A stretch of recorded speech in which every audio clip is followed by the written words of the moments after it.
মুখমণ্ডলম কঞ্জাক্ষং কুম্ভকণ্ঠং স্মিত শুভগমুখং স্বাধুরেণস্তবিনম শ্যামং শান্তং ত্রিভঙ্গং রবিকর বসনং বরুষিতং বৈজয়ন্ত বন্দে বৃন্দাবনস্থাং যুবতী শতকৃতং ব্রহ্মগোপালবেশম তপ্তকাঞ্চন গৌরাঙ্গী রাধে বৃন্দাবনেশ্বরী বৃষভানুসুতাং দেবী স্তবং নমামি হরিপ্রিয়ে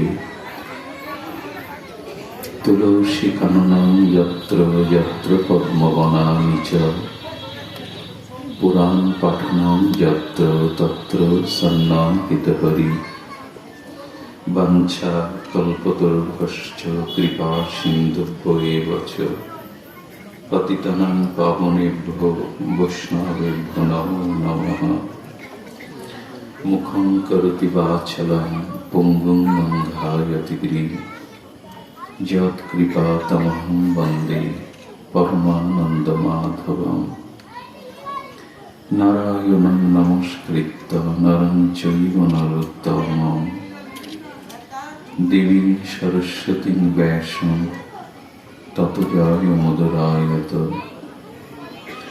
ওম নমো ভগবতে বাসুদেবায়। জয় শ্রীজীব গোপাল ভট্টদাস রঘুনাথ। এই 6 গোস্বামীর পরিচরণ বন্ধনা, যা হইতে বিঘ্ন নাশ অভীষ্ট পুরাণ।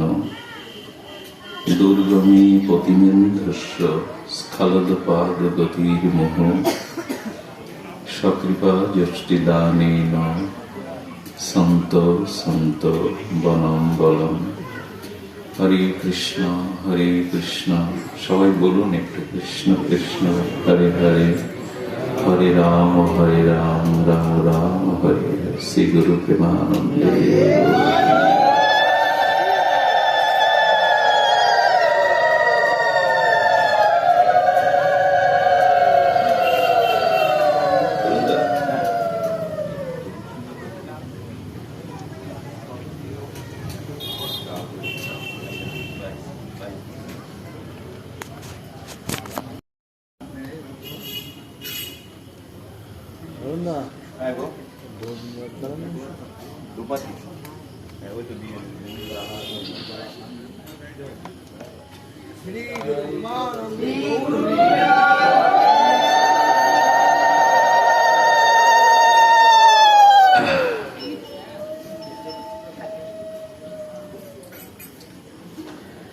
বিনা বীজং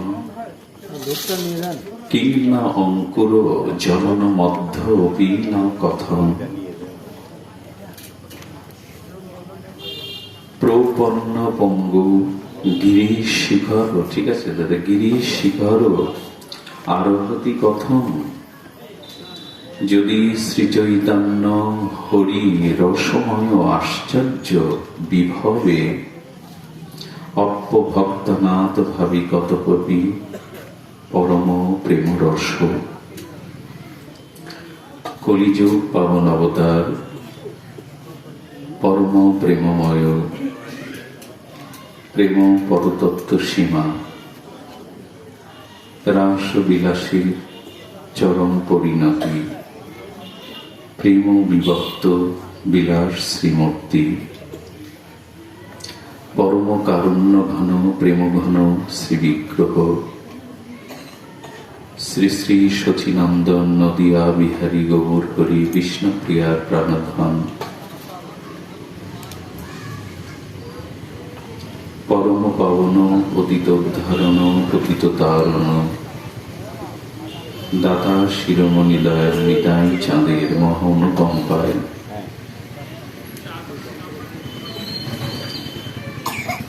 রাধা মাধবের অহেতুকী করুণা, বঙ্গবসুন্ধরা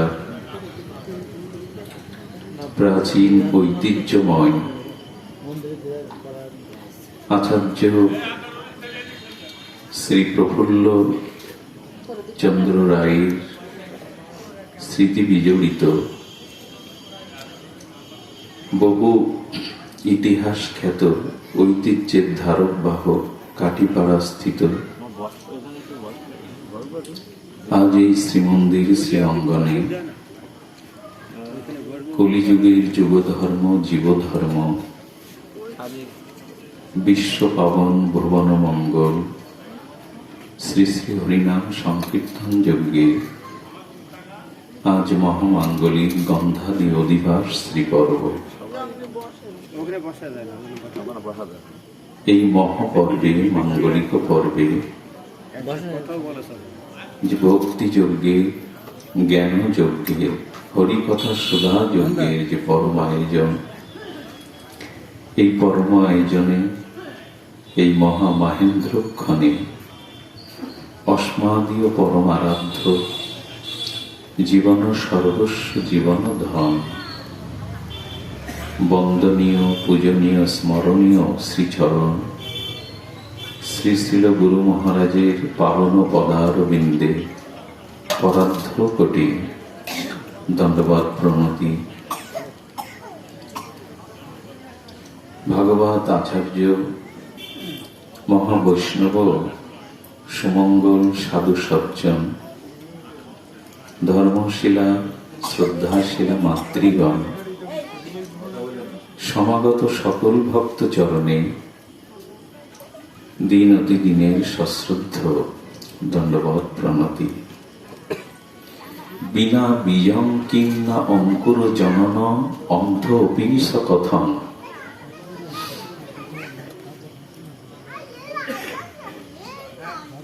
প্রপন্ন পঙ্গু গিরি শিখর আরোহিত কথম। যদি শ্রীকৃষ্ণ চৈতন্য শ্রী হরি রসময় আচার্য বিভবে অপ্প ভক্তানাথ ভাবি কথমপি পরম প্রেম রস ভাব। বীজ ব্যতীত বৃক্ষ অঙ্কুর উদ্গম হয় কি? জন্মান্ধ ব্যক্তি পৃথিবী দেখতে পারে কি? এবং যিনি প্রতিবন্ধী, যিনি পঙ্গু, সে নিজ চেষ্টায় কখনো গিরি লঙ্ঘাতে পারে কি? পারে না।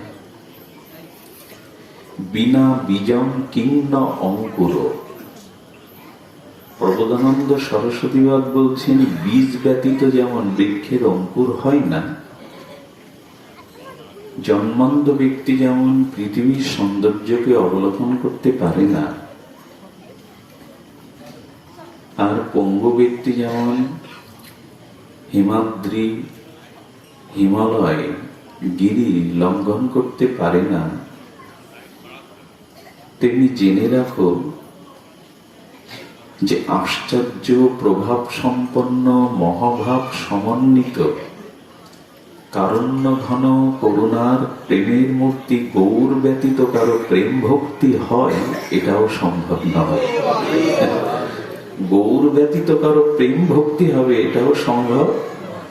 বিনা বীজে যেমন বৃক্ষ অঙ্কুর হবে না, জন্মান্ধ ব্যক্তি যেমন পৃথিবীর সৌন্দর্য অবলোকন করতে পারবে না, পঙ্গু যেমন গিরি লঙ্ঘাতে পারবে না, তেমন মহাপ্রভব আশ্চর্য কারণ্য প্রেমমূর্তি গৌর কৃপা বিনা কারো প্রেম ভক্তি হবে না।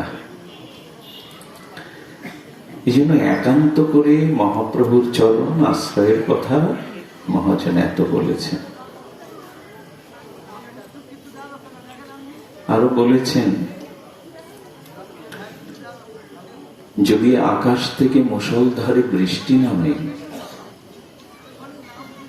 তবে মৃত্তিকার বীজকণাগুলো সঞ্জীবিত হয়ে অঙ্কুর উদ্গম হয়। কিন্তু যে বীজ পাষাণের উপর পতিত হয়েছে, পাথরের উপরে পড়েছে, ওখানে বৃষ্টি নামলে অঙ্কুর হবে তো? বীজে হবে কি? সারমেয় ধর্মীয় মানে কুকুর, প্রভু ভক্ত কুকুরের লেজ 6 মাস সোজা পাইপ দিয়ে রেখে দিলেন, আর 6 মাস ঘি দিয়ে টানলেন, সোজা হবে তো? হয় কি? হবে না। আর মাটিতে দাঁড়িয়ে, এই পার্থিব পৃথিবীর মাটিতে দাঁড়িয়ে আকাশ ছোঁয়া যাবে কি? চাঁদ ধরা যাবে কি? যেমন পাষাণে পতিত বীজে মুষলধারে ঝড়ো ঝড়ো বৃষ্টি নামলেও পাষাণের উপর বীজ অঙ্কুর হবে না, যেমন কুকুরের লেজকে বহু চেষ্টার দ্বারাই সোজা করা যাবে না, যেমন ভূমিতে দাঁড়িয়ে কখনো আকাশকে ছোঁয়া